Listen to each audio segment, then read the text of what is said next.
Two Americans went abroad looking for adventure, and instead, they found love. They met overseas in Germany. They shared a common experience. Their love is very intense. This is what you have been waiting for your entire life. But back home, a tragedy lay in wait. He was stabbed in the face. It is a scene that no one should have to see. It's just, wow, that was brutal.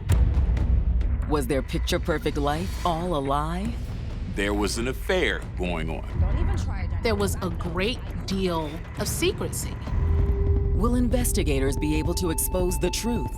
There are circumstances where people think they're going to be smarter than the evidence. Or will justice be thwarted by a killer's deceit? Who was the aggressor? The way it all ends, it shocks people. Go in!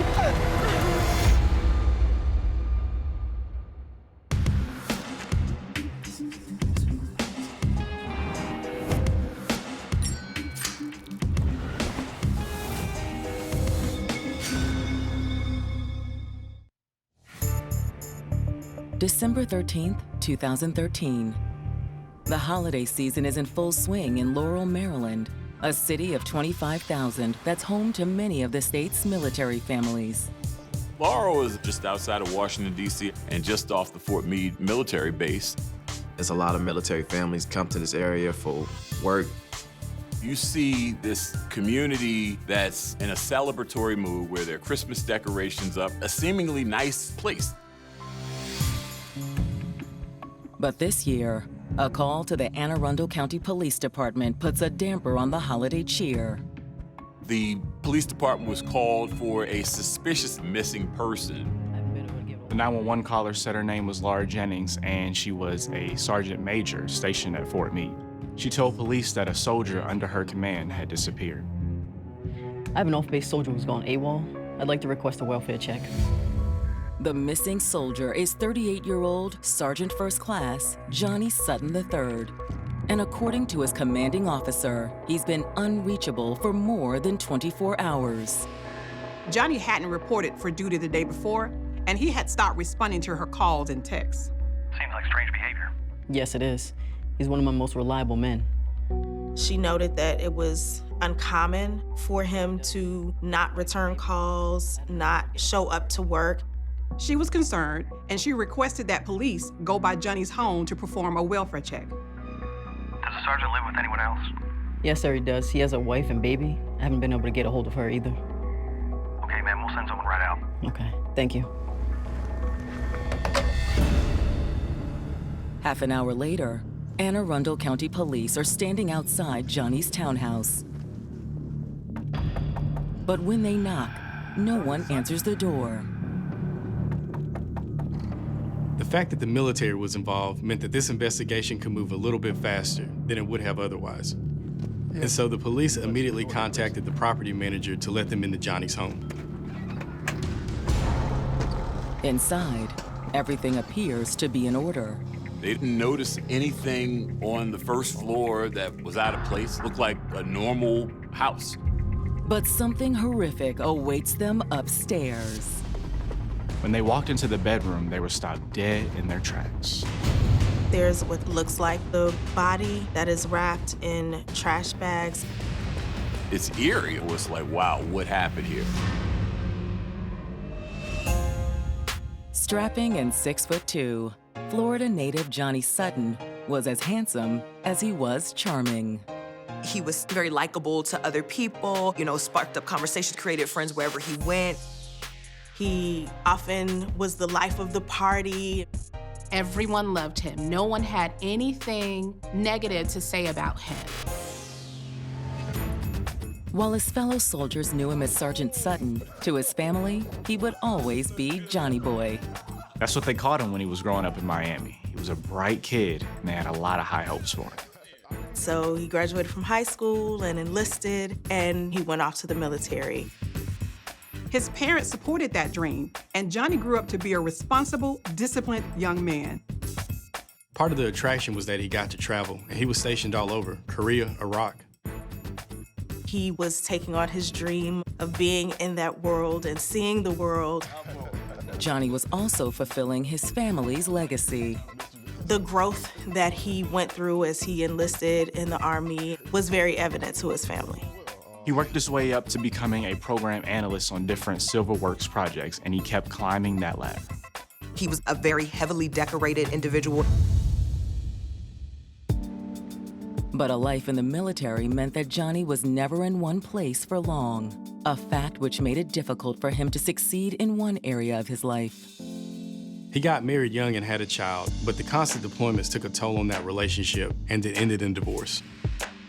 Johnny was known to be a very loving person, and after coming from a breakup like that, he was looking for companionship, looking for love. He found it in an unlikely place. He went overseas to Germany. He was stationed at an American military base there, and that's where he met a gorgeous young woman named Marquita Berry. How you doing? I'm doing pretty good. How are you? I'm good. My name's Johnny. Hi, Johnny. My name is Marquita. Nice meeting you, Marquita. You know, I seen you around base, and I just wanted to come say hello to you. Well, I'm glad you did. Like Johnny, Marquita had always dreamed of traveling the world. With the Army, she found an opportunity to live and work abroad. Marquita was in Germany doing contract work when she met Johnny. She also had just ended a relationship, a marriage, and was in that same emotional place that Johnny was in. Over long months away from home, Johnny and Marquita's friendship grew into something more. They're in a foreign land, they don't speak the language, and here is this person who comes along, who looks like me, who understands. They click very quickly. It was almost love at first sight. And when Fort Meade called Johnny back to the States a year later, Marquita was by his side. They got married, got their first apartment. We did it. We did. We did it. Soon, the happy couple was welcoming a new addition to the family. A year later, they are excited to announce the birth of their first son. With Johnny as the breadwinner, Marquita was free to concentrate on their baby boy. She decided to be a stay-at-home mom. The couple moved from their first apartment into a townhouse. They were just building this beautiful white picket fence life, and nothing could stop them. But now, what appears to be a dead body has been found inside the young parents' home. Whatever life was 24 hours ago, it's completely changed and completely different and never will be the same ever again. They know that Johnny and Marquita and their young son live in the home. They're not really sure whose body is wrapped in trash bags. But one thing is obvious. There's blood splattered on the wall. There is the slight smell of bleach. This is a murder. Sergeant First Class Johnny Sutton and his wife Marquita seemed to have it all. Johnny's military career was really taking off, and that set them up for a bright future. They come to Maryland and they get their first apartment, and a while later, their first son is born. But now, Anne Arundel County Police have discovered a dead body on the floor of the couple's bedroom. They are aware of whose home they're in, but they don't really know whose body they have found in the master bedroom. Because the body has been wrapped in trash bags and blankets.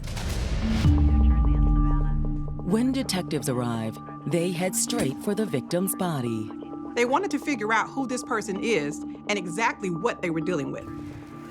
Police are able to cut open the bags and reveal the body that's inside of them, and it is identified as Johnny Sutton III. Let's go ahead and get this body moved over to the coroner's office, please. And with their victim identified, a new question arises.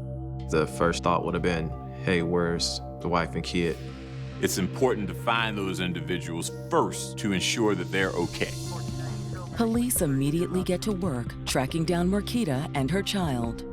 They tried calling her cell phone, but it went straight to voicemail. You're trying to find out who are the relatives, who's close to this individual, because you need to start to touch those people. They end up filing a missing persons report for Marquita and her son. Meanwhile, after the body is removed for autopsy, homicide detectives comb through the couple's bedroom.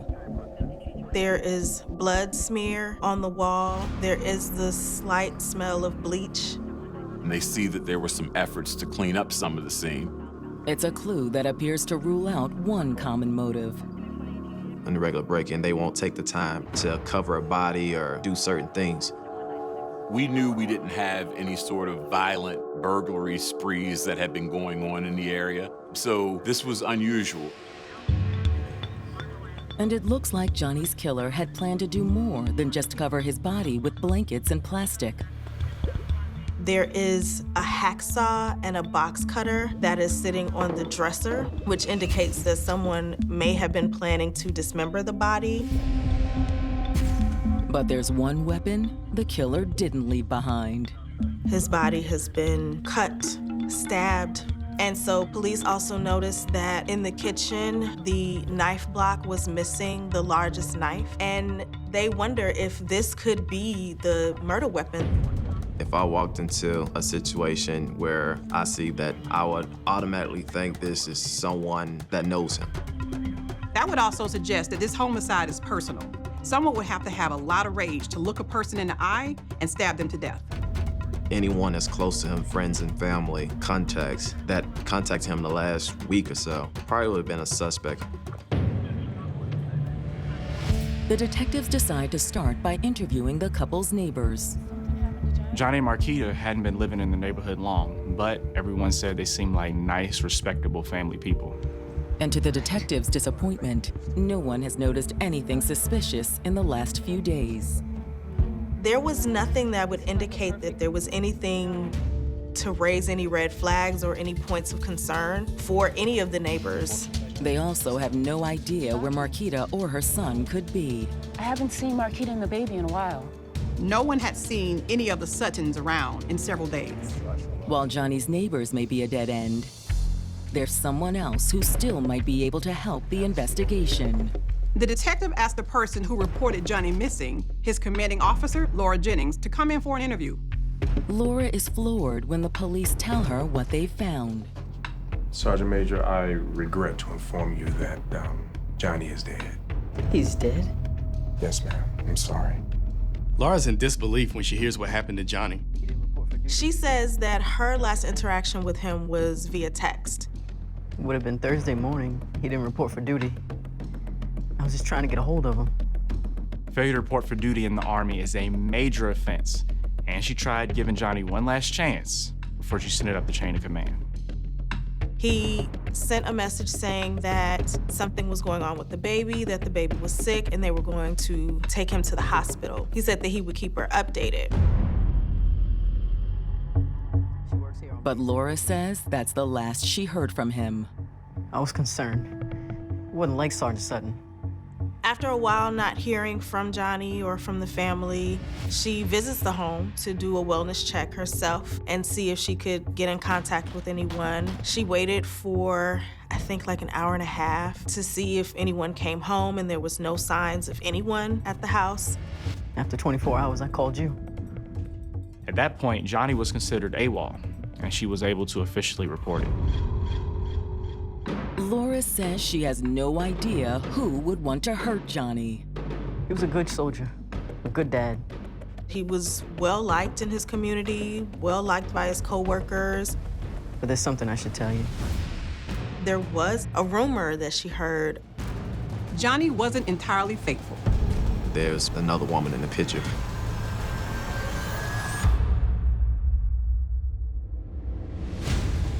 After finding U.S. Army Sergeant Johnny Sutton stabbed to death in his home, Anne Arundel County Police are on a frantic hunt for his missing wife Marquita and their young son. When you get to a crime scene like that, not only are you thinking about, okay, who did this to him, but who else might live with this person, and are they in danger? In the meantime, Johnny's commanding officer has revealed that he may have been having an affair. It was just a rumor that she'd heard around base, but she thought it was important to tell detectives. Did you hear who he supposedly had an affair with? Yes. It was the woman named Gloria Moss. She works on base with us at Fort Meade. An affair on the side will be, hey, this shows a red flag of, this might be something. Thanks again for coming in. I'll walk you out. They need to find out because they could possibly have their suspect. That evening, police bring Gloria Moss in for an interview. But before they can ask their first question, she breaks down. Everyone's talking about Johnny at the base. I still can't believe it. She admits that they had a romantic relationship and that had been going on for several months. But Gloria tells investigators that their connection was more emotional than physical. Their relationship had become sexual only twice. Once in October, they met at a hotel, and a week before the murder, they took a trip together to Ocean City. Did his wife know about the affair? Not sure. Gloria says it's not something she worried about because according to Johnny, his marriage to Marquita was all but over. They were fighting all the time until she moved out. Wait, so are you saying they were separated? Yeah, I mean, kind of. Gloria tells police Marquita had been back in the house with Johnny about a month. Marquita had been staying with her mom, but that situation had fallen apart. So Johnny agreed to let her stay with him until she could find another place. To the detectives, it sounds like a volatile situation. How did you feel about that arrangement? I didn't like it, but it was temporary. And I trusted Johnny. You have to start asking those questions. Did he tell you he wasn't going to leave his wife? And did that give you a reason to want to harm him? At a certain point, they just straight up asked Gloria if she was involved in the death of Johnny or the disappearance of his wife and child. Absolutely not. But is she telling the truth? Could she have really wanted to be in this relationship with Johnny, or was she just trying to cover up her involvement in his murder? The investigators aren't sure, but without more evidence, they're forced to let Gloria go. The next morning, they started to follow up on the claims about the marital strife between Johnny and Marquita. Background checks on the couple reveal that Gloria may have been telling the truth. There were several reports of domestic incidents at Marquita and Johnny's old apartment, one of which seemed especially serious. It escalated to the point where Johnny had been taken into custody. Detectives reach out to the caller who had reported the domestic disturbance. They talked to the neighbor who was living under them when they were living in the apartment.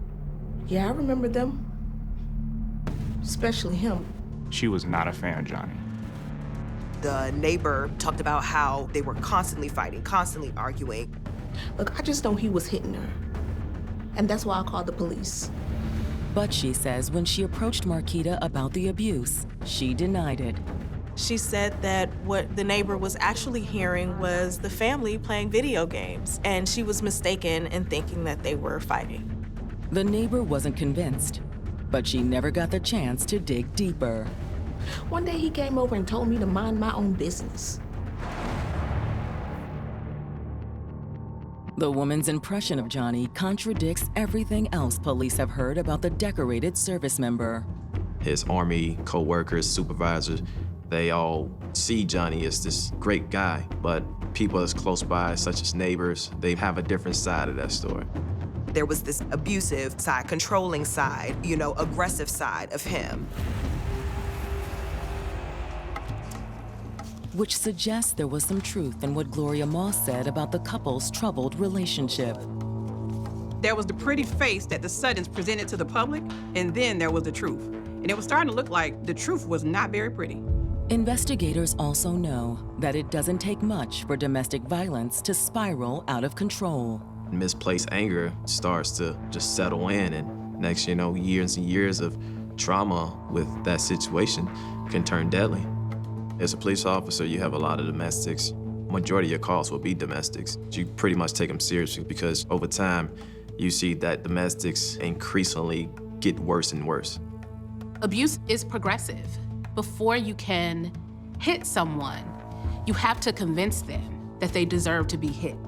And how do you do that? That starts with a verbal assault.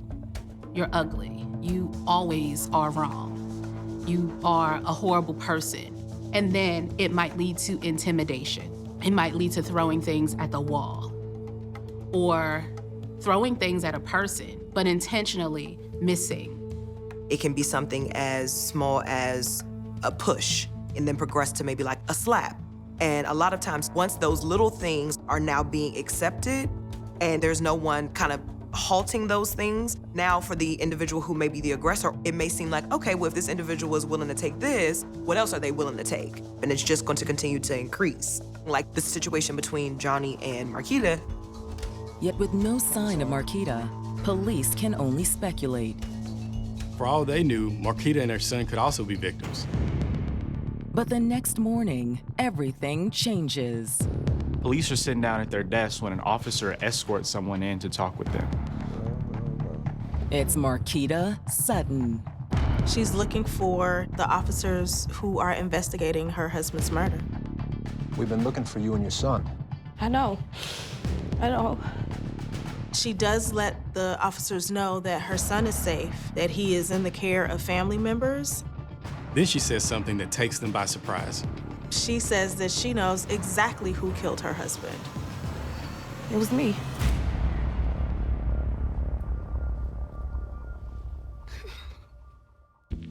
After disappearing days earlier, Marquita Sutton has resurfaced to claim responsibility for the killing of her husband, Johnny. Mrs. Sutton came forward and confessed to the crime. She basically turned herself in. But Marquita tells the detectives that she's no murderer. She admits to stabbing her husband, but she says it's self-defense. It's a claim that her physical condition seems to support. Her arm is in a sling. She has various scratches and bruises. She looked like she'd been through hell. When police ask her to explain what happened, Marquita takes them back to the beginning of the relationship. The abuse has been going on for a long time. Marquita and Johnny had a passionate relationship, but part of that was a pattern where Johnny would get physical with her and then beg Marquita for forgiveness. She would take him back. Things would go back to being nice for a while, till they weren't again.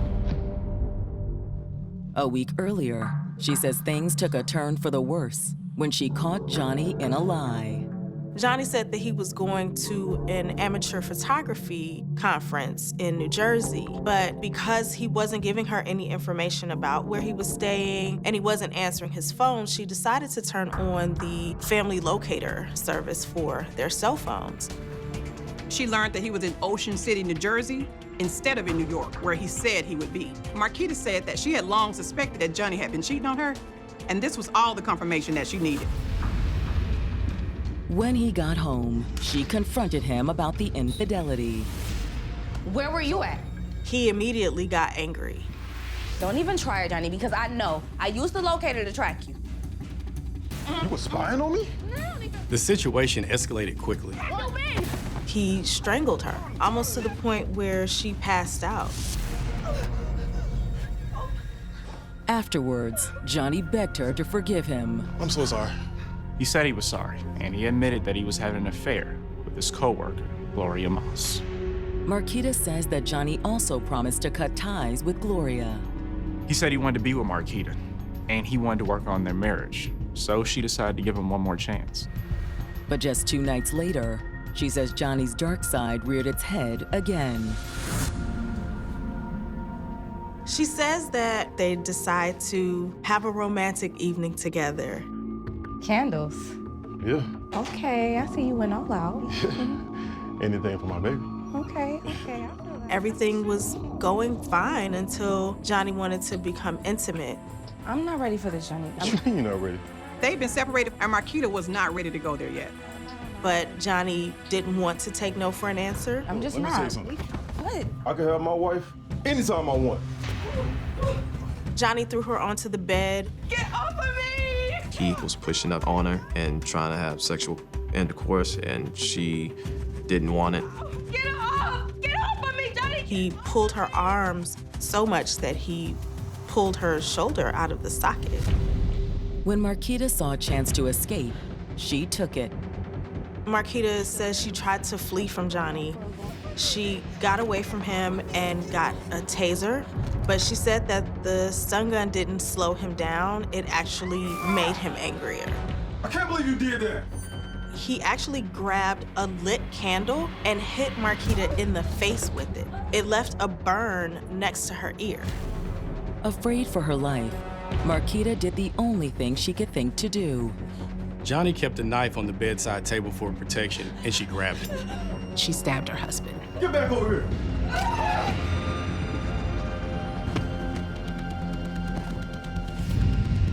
How many times? I don't know. It's a blur. It was a blur. While Johnny lay bleeding on the floor of the couple's townhouse, Marquita panicked and started to hide what she'd done. She was so upset and unclear about what to do because she didn't want anyone to separate her from her son. That's why she started trying to clean up the crime scene.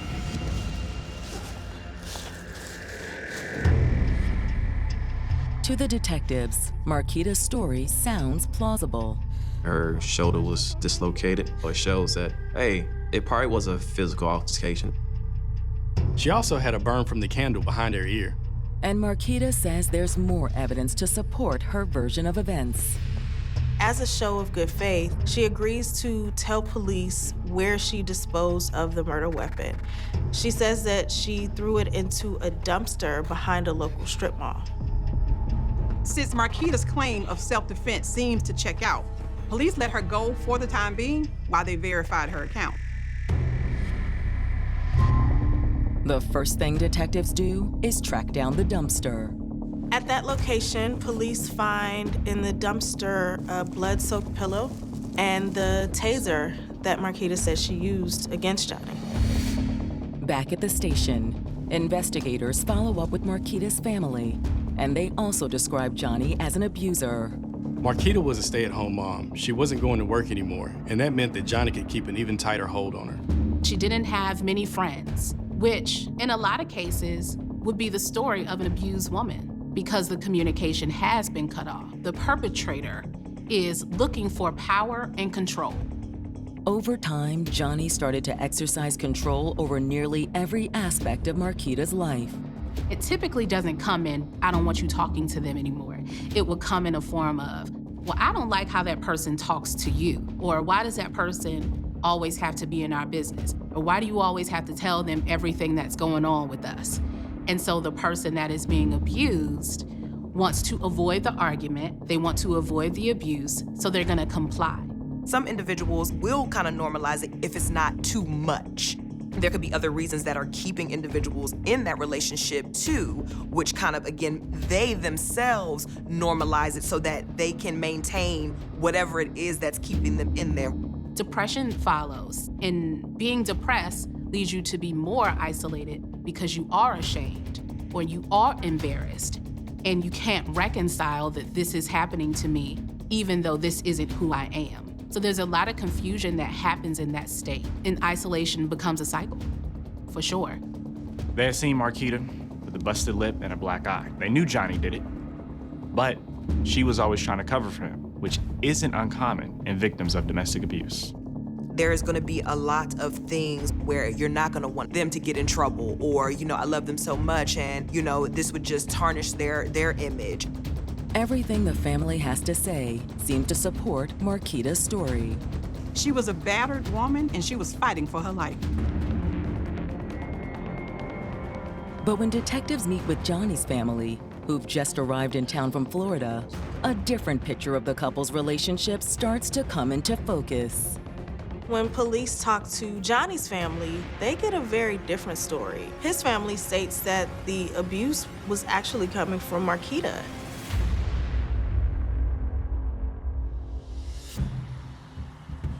30-year-old Marquita Sutton has admitted to stabbing her husband Johnny to death.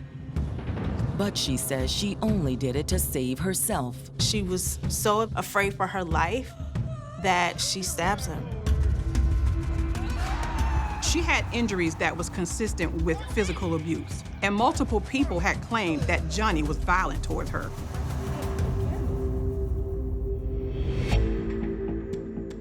When detectives sit down with Johnny's family, they hear a different side of the story.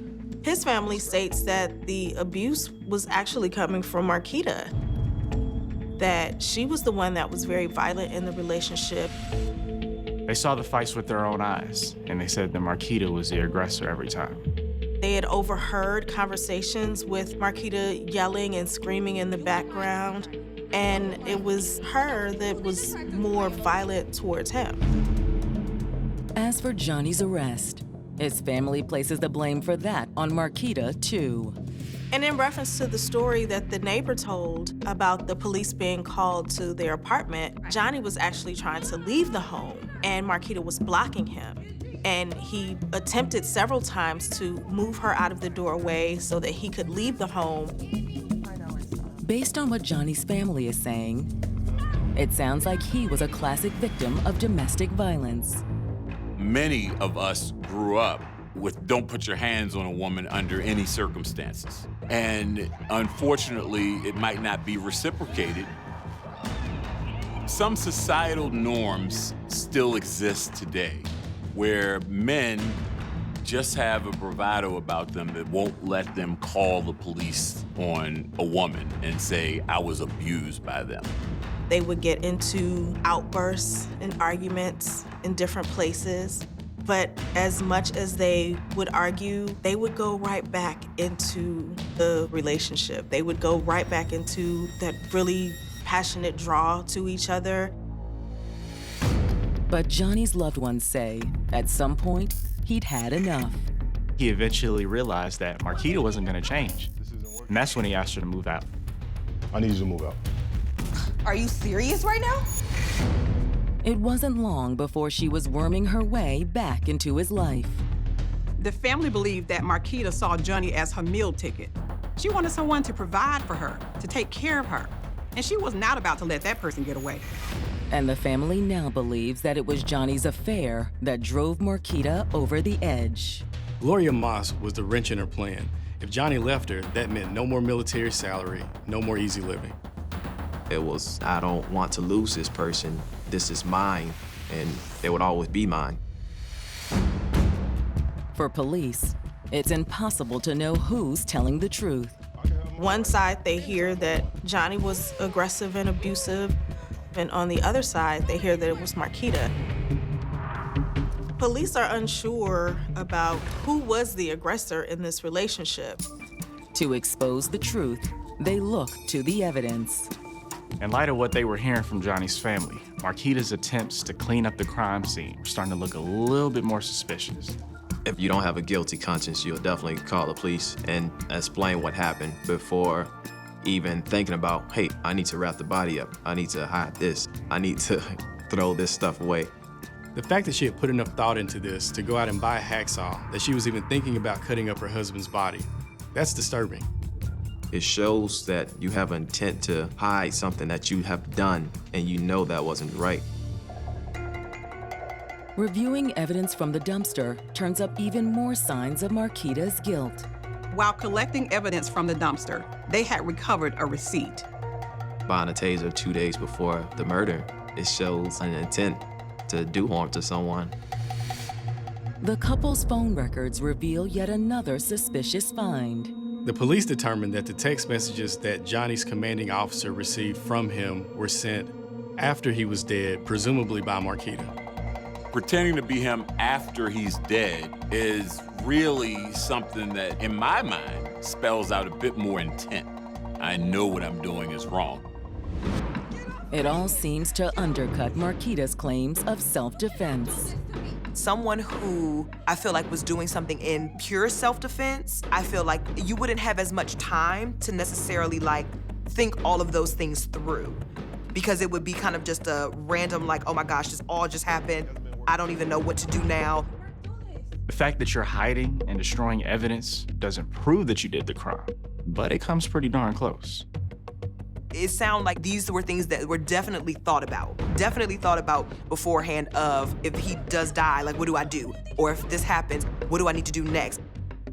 This isn't something usual, like what usual people do on a usual basis. So it takes a lot of planning.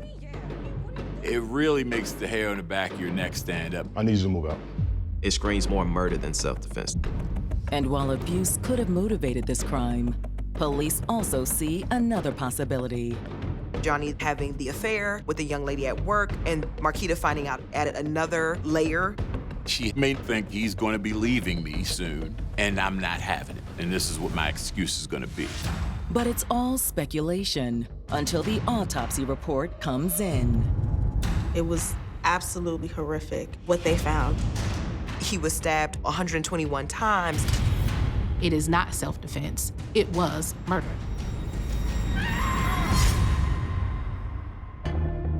Marquita Sutton has revealed to homicide detectives that she killed her husband Johnny in self-defense. She gave her recollection of what happened. She claims Mr. Sutton was pushing up on her and trying to have sexual intercourse, and she didn't want it. He became very physical, and then she decides to tase him. Johnny just kept getting angrier, and he kept coming for Marquita, and that's when she decided to grab a knife. But the autopsy report tells a different story. There are over 100 stab wounds in his body, 121 to be exact. And he has stab wounds in his face, chest, all over his body. 120 times is really, really gruesome. For the investigators, it's proof that Marquita wasn't just trying to protect herself. Police can understand in the situation that Marquita shows, maybe someone being stabbed once, twice, maybe even 3 times, but this is kind of giving them a red flag. Think about that, how much force and pressure you have to continuously stab somebody 121 times, not just in the same place, but all over his body. It definitely does not seem like something that was just out of nowhere. There was understanding behind, this is what is gonna happen if I do this. She had the intent to kill him. The same day detectives received the report, Marquita is arrested and charged with murder. She refuses to talk to the police, but they don't need her confession to piece together what happened on the night Johnny was killed. They believe that when Marquita learned of Johnny's affair, she was overcome with rage. So not only was she losing her husband, but she was also losing her meal ticket. It's over. What do you mean that it's over? What? I'm gonna go be with Gloria. You cannot do this to me. I need you to move out. Are you serious right now? Yeah. She said, I'm not letting go, so something's gonna have to give at the end of the day.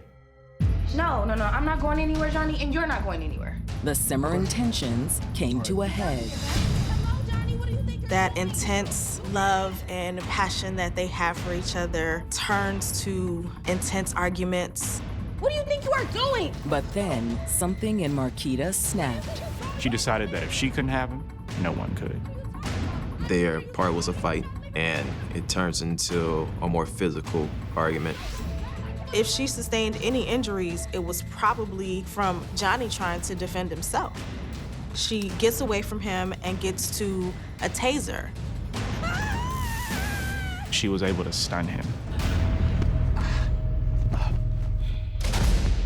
And with Johnny incapacitated, Marquita reached for another weapon. That's when she pulled out the knife. She stabbed her husband 121 times. In order to stab someone 121 times, you have to be really angry at that person. This was built up aggression that basically got released.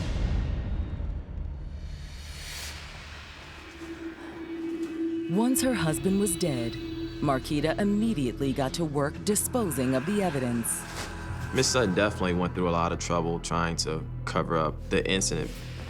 She wrapped Johnny's body in blankets and plastic bags to try to hide the scent of decomposition. At the scene, there was a hacksaw and a box cutter that was there, suggesting that she had planned to dismember the body. With the text message, she's deterring them from, hey, nothing's wrong. We're okay, we're just sick.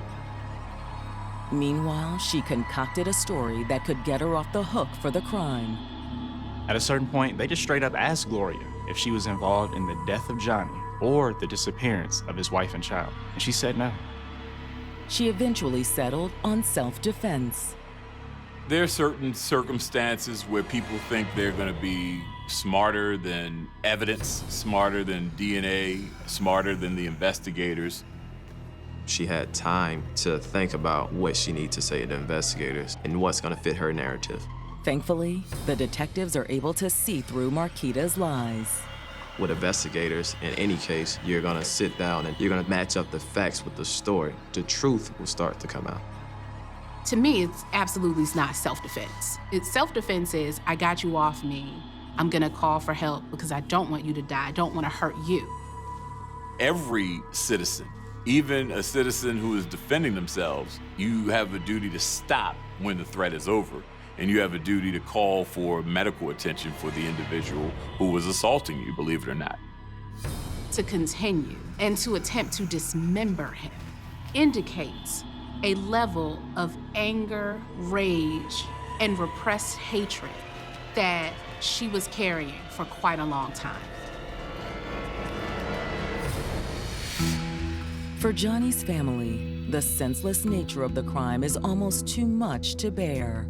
They were prepared to lose him if it was in the service of his country, but they weren't prepared for this. But they'll never get the chance to see Johnny's killer stand trial. Some aspects of the case gave the prosecutors a pause about presenting it in front of a jury. Among those is the couple's long history of domestic confrontations. That's something that a defense attorney is definitely going to bring up and try to use against Johnny.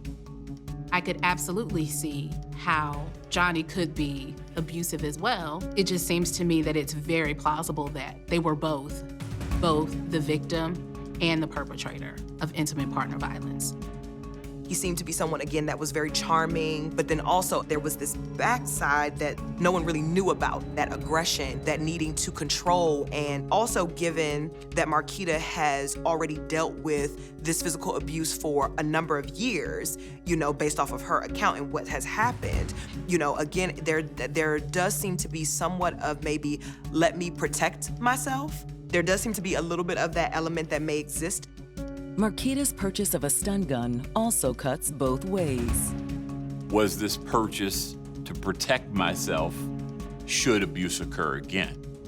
You run the risk that at the end of the day, the jury could believe Marquita's claims that she was defending herself, and she could walk away scot-free. Marquita's defense team faces hurdles of their own. You can go into court, but then you have to defend the fact that it was 120 times. The fact that you wrapped the individual up in a blanket and that you cleaned up the scene. And if she was convicted, she could face life in prison. Ultimately, both sides agree to strike a deal. In September of 2015, she agrees to a plea of second-degree murder. At her sentencing hearing, a sympathetic judge takes mercy on Marquita. Marquita is given a 30-year sentence for the second-degree murder. However, the trial judge decides to waive all but 10 of those years. This judge believed that she was abused. It was a mercy sentence. Today, Marquita is once again a free woman. In Maryland, when you get your sentence, you, in state prison, serve somewhere around 50% of that time. So she was out prior to 10 years. It's a fact that doesn't sit well with Johnny's friends and family. See somebody go to jail for less than 10 years for murder is something that certainly could get a lot of emotions going. The family of Johnny Sutton III doesn't feel that they have seen justice for the loss of their loved one. And while Marquita is allowed to live the rest of her life unshackled, Johnny will never get the chance to see what the future held in store for him. He had so much to live for. A promising career, a woman he loved, and most importantly, his 1-year-old son. I can't imagine what that kid might be going through just to know that his dad is taken away from him and his mother is the cause of it.